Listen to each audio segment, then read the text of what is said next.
Gary, I start with you. Yes, Jim. There's a fabric issue we have here. Got a Gold Coast-like situation. We have. But the difference between us and them, though, is we're on top of the ladder. And we are on top of the ladder, Yep. And also we address immediately. That's right. We don't let it fester. That's it. So last night what we had was a man who I think's got way too comfortable with himself in the form of the Big Duke. Yep. The hot breakfast numbers are strong.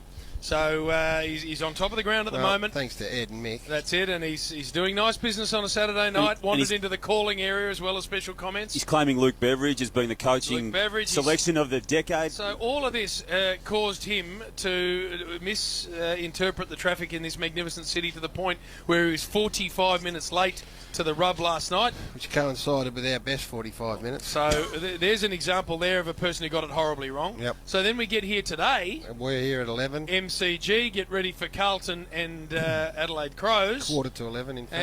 And, well, no Spud. No.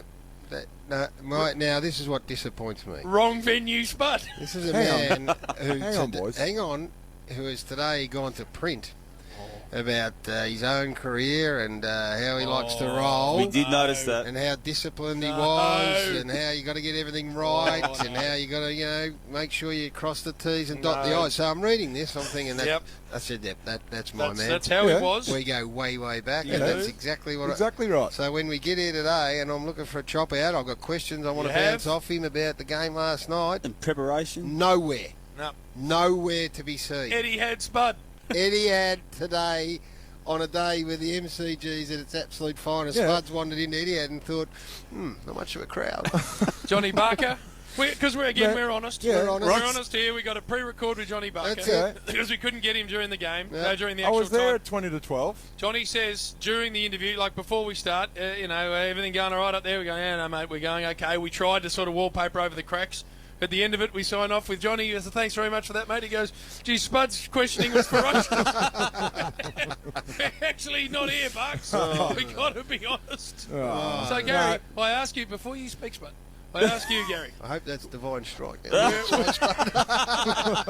first at Swan Hill. We've gone from the first segment to Swan Hill. Come on. Where are we at? Oh, we're flat. That's where we're at, Jim. Oh, God. Gary. We have not ran in the frame. out. Come on. Now, where are we at as a business? This is the question. As a group. Well, what we're capable of is covering. Yeah. Well, That's what we can cover. So we'll stay on track. Yeah. We should have covered because I'm here at 5 to 12. Spud. We're on air at 12. Hey, all the best work's not done under the bright lights, mate. I know that. That's And fine. Muhammad I was Ali preparing. would say it's done away from the lights. Well, I was on the preparing track. with Down in the Anita at dungeon. breakfast. I We was preparing with Anita. the girls were away. All the girls were away. We got up and had a walk. We walked down to have some breakfast. As part of that preparation with Anita, did you go to perhaps the first part of it and go, where are we playing? Where's the game? I didn't.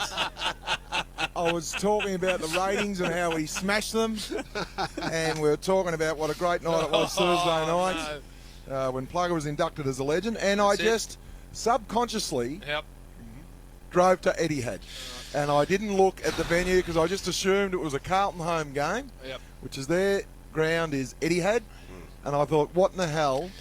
There was no one around, and I started to sweat a little bit. I rang the producer. He wouldn't answer my phone. I actually had to ring a mate. Well, we had to deal first up with Spud. So for Richmond fans who are listening, what we do is go straight to what needs to be addressed. We wouldn't have been able to give it justice because there would have been an elephant in the room. That's it. That we were all treading around. Yeah, and Spud just tread on it. And for Nipsey's trying to point out that I also went to the wrong venue recently. We'll bring that stuff up if we need to. And if we don't, we won't. I think I'm the only one that does it. Now, what are the pack giving us? Oh, they're going nuts on Spud. Nickname at the club is Lizard. Should ask him why. Oh. It's come from a very good source on That's Twitter, not from Gary. Chips Fisher, is You got a it? new Yes, it nickname. is. You got a new nickname, Liz. Why are you called Lizard? Lizard. Why are you called called Lizard? Lizard from Spud? Sam Fisher wants us to ask you. Oh, I you just don't know, stopped Sam Chips. Fisher in New it. nickname at the club is... It's on Twitter, Gary. Yeah, well, It's it's not, not, it's not a text. What another? He's listening because he loves the rub Chips. Spud, Triple M Footy, new nickname at the club is Lizard. Why, Should Spud? ask him why. So we're asking you why on behalf of Sam Fisher. Spud? Lizard. Yeah, what's that about? I think it's something to do. I think No. I think it's something to do with... I think it's something to do. probably talk about Plugger too much down there, Oh, which is yeah. fair enough. Oh, okay. Yeah. And you No, would I do. think. Does a lizard shed a tear? Oh, I don't I know. don't No, know. I don't know what I he's don't on think about. I'm Well, confused. we'll get to the bottom of that. Don't you worry about it, Spud.